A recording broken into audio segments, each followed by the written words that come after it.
새벽에 여러분 잘 나오셨습니다. 오늘 우리가 하박국서 마지막 장 이 3장의 말씀을 묵상하게 되는데, 이 하박국서 3장의 영적인 주제는 감사입니다. 한번 따라해보세요. 감사. 우리가 하박국서를 묵상하면서 하박국서 1장의 영적인 주제는 뭐였어요? 불평이었어요. 불평. 하박국 선지자가 악인이 흥황하는 모습을 보고, 그리고 의인이 고난당하는 모습을 보고, 그리고 그가 불평하며 원망했습니다. 언제까지니까? 하나님이 살아계시다고 한다면 어떻게 악인이 고난을 당하고 의인이 고난을 당하고 악인이 흥황할 수 있겠는가? 그래서 하나님에 대한 불평과 원망으로 이 하박국서 1장이 시작이 됩니다. 그리고 하박국서 2장은 그 불평과 원망 가운데 하나님 앞에 부르짖으며 기도하며 나갈 때 하나님께서 하박국을 불쌍히 여기시고 그에게 하나님께서 그 기도에 응답해 주세요. 할렐루야. 그 기도의 응답의 소리가 뭐였어요? 때를 기다리라는 거예요. 할렐루야. 지체하지 않으면 반드시 때가 올 것이다. 그리고 의인은 믿음으로 말미암아 사는 것이다. 믿음의 눈을 가지고 바라봐라. 믿음의 눈을 가지고 하나님의 미래를 보라는 거죠. 이 기도의 응답을 받고 하박국이 하나님 앞에서 그의 불평과 원망했던 삶이 회복되기 시작합니다. 그리고 오늘 이 하박국서 3장에 와서는 정말 상상할 수 없을 정도의 놀라운 감사의 고백을 하박국이 하나님 앞에 올려드리는 이런 놀라운 말씀으로 기록되어 있는 것을 보게 됩니다. 전쟁의 소리가 들려오고 무화과 나무가 무성치 못하고 포도나무에 열매가 없고 감람나무에 소출이 없고 밭에 먹을 것이 없고 우리의 양이 없고 외양간에 소가 없을지라도 나는 여호와로 말미암아 즐거워하며 나의 구원의 하나님으로 말미암아 기뻐하리로다. 할렐루야. 다 있어야 되는 것들이야, 이런 것들이. 할렐루야. 반드시 있어야만 하는 것들인데 그 있어야 하는 것들이 다 사라져버리고 없다 할지라도 나는 여호와 하나님으로 인하여 즐거워하고 그의 구원의 하나님으로 인하여 기뻐하리라는 거예요. 그 놀라운 감사의 고백, 이런 감사를 우리가 초월적 감사다 이렇게 말하는 거잖아요. 환경을 초월하는 이 위대한 감사의 고백이 오늘 16절에서 19절에 나와요. Why don't you look at verse 16 to 19, 16절에서 19절 말씀 다시 한번 우리 말씀 성독하며 나갑니다. 함께 읽습니다. 내가 들었으므로 내 창자가 흔들렸고 그 목소리로 말미암아 내 입술이 떨렸도다. 무리가 우리를 치러 올라오는 환난 날을 내가 기다림으로 썩이는 것이 내 뼈에 들어왔으며 내 몸은 내 처소에서 떨리는도다. 비록 무화과 나무가 무성하지 못하며 포도나무에 열매가 없으며 감람나무에 소출이 없으며 밭에 먹을 것이 없으며 우리의 양이 없으며 외양간에 소가 없을지라도 나는 여호와로 말미암아 즐거워하며 나의 구원의 하나님으로 말미암아 기뻐하리로다. 주 여호와는 나의 힘이시라. 나의 발을 사슴과 같게 하사 나를 나의 높은 곳으로 다니게 하시리로다. 아멘. 꼭 있어야 하는 것들이야 다. 그런데 그런 것들이 다 사라져 버린다 할지라도 나는 여전히 여호와 하나님, 나의 하나님으로 말미암아 즐거워하고 나의 하나님으로 말미암아 기뻐하리로다라고 하는 놀라운 고백입니다. 우리가 믿음의 길을 걸어가면서 여러분 언제 감사하며 사세요? 가만히 보면은 우리는 무화과 나무가 무성치 못할 때가 아니고요, 무화과 나무에 열매가 무성할 때 감사합니다. 그렇죠? 감람나무에 소출이 없을 때 감사합니까? 아니에요. 감람나무에 소출이 가득 흘러 넘칠 때 감사해요. 할렐루야. 우리의 양이 없을 때 감사해요? 아니에요. 우리의 양이 가득할 때, 외양간에 소가 없을 때 감사하나요? 아니에요. 외양간에 소가 실실한 소들이 질비할 때, 밭에 먹을 양식이 없을 때 감사하나요? 아니에요. 그때는 불평하고 원망해요. 오히려 우리가 감사할 때는 밭에 먹을 양식이 풍족할 때. 뭔가 하여간 모든 것이 이렇게 풍족할 때 우리는 감사하고 살아요. 그러나 이런 풍족한 것들이 다 사라져버리고 정말 있어야 하는 이런 것들이 다 결핍된 상태에서는 우리는 하나님을 원망하고요, 불평하고요. 틀림이 없습니다. 우리는 그래요. 그래서 이런 말씀들을 읽어보면 야, 어떻게 이런 감사를 올려드릴 수가 있을까? 실제로는 우리는 못하는 일이거든요. 우리는 못해요. 그런데 참 이런 감사가 이렇게 고백되어지는 것들을 보면서 도전을 받는 거죠. 믿음의 길이라는 게 이런 거구나. 할렐루야. 그 세계를 보는 거잖아요. 우리는 못 가지만 그래도 우리가 도달해야 하는 삶의 자리는 바로 저런 것이구나. 그걸 바라보면서 가는 거잖아요. 할렐루야. 여러분 잘 아시기 바랍니다.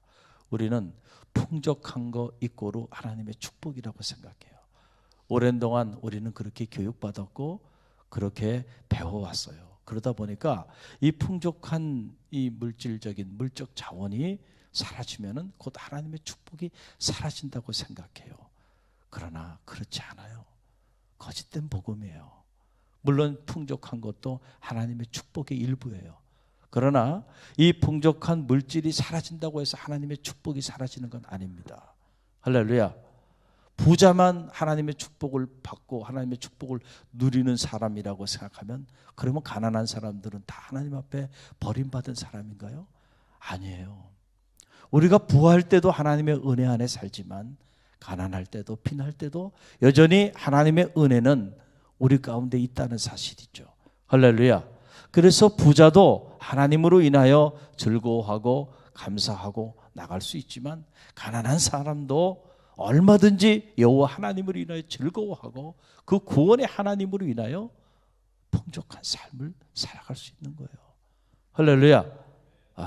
우리가 이 사실을 자꾸 잃어버려서 내가 승자가 되고 그리고 내가 남들보다 많은 재산을 갖고 남들보다 많이 공부하고 남들보다 높은 자리에 올라만 그래야만 내가 하나님의 축복을 받고 그렇지 않으면 내가 다 하나님 앞에 버림받은 사람이라고 생각한다고 한다면 그 복음은 잘못된 복음이죠.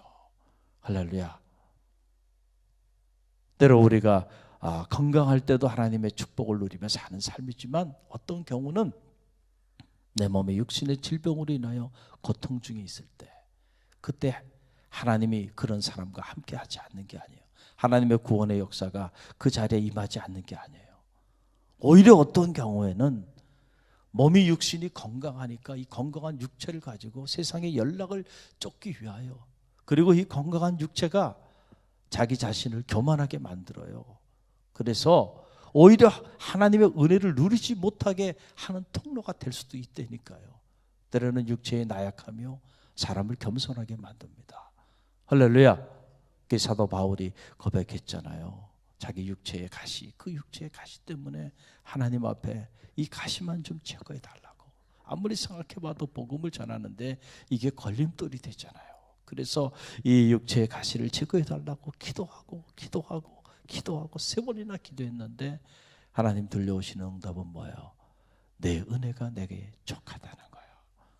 그 음성을 듣는 순간에 깨달은 거예요. 그전에는 이 육체의 가시 때문에 내가 더 놀랍게 하나님의 역사를 행할 것이라고 생각을 한 거예요. 그래서 이게 걸림돌이 된다고 생각했는데 알고 보니까 그 육체의 가시가 자기를 자고하지 않게 하는 거예요.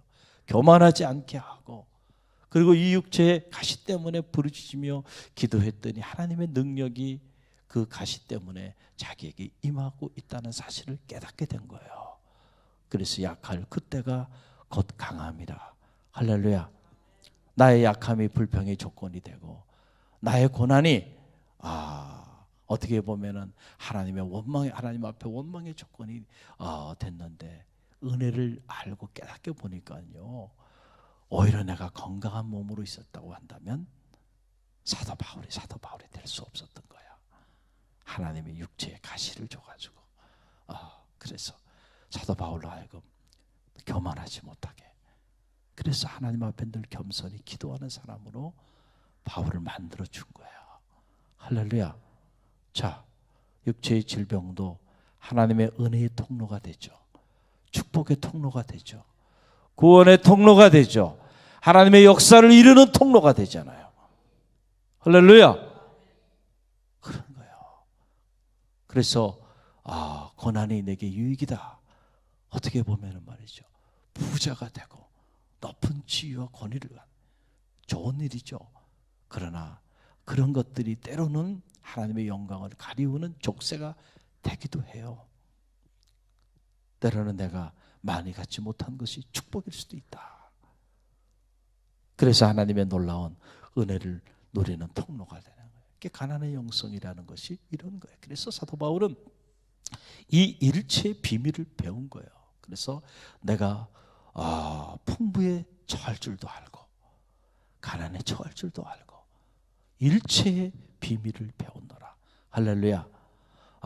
부자로 또 내가 풍족한 삶을 누린다고 해서 그것 때문에 내가 교만하지 않고, 또 그런 것들이 내 삶에 사라진다고 해서 내 삶이, 하나님을 향한 나의 마음이, 내 믿음이 전혀 흔들리지 않고요, 내가 어디에 처해 있든지 간에 일체의 비밀을 배웠노라 그랬잖아요. 할렐루야. 우리가 도달해야 하는 정말 하나님을 만난 사람, 정말 하나님이 내 안에 살아 역사하는 사람, 하나님 한 분만으로 충분한 거예요. 할렐루야. 그 하나님으로 말미암아 무화과 나무가 무성치 못하고 감람나무에 소출이 없고요, 밭에 먹을 양식이 없고 우리의 양이 없고 외양간에 소가 없을지라도 난 여호와로 말미암아 즐거워하며 나의 구원의 하나님으로 말미암아 기뻐하리로다. 하나님은 나의 힘이 되시다. 할렐루야. 진짜 하나님을 만난 사람이에요.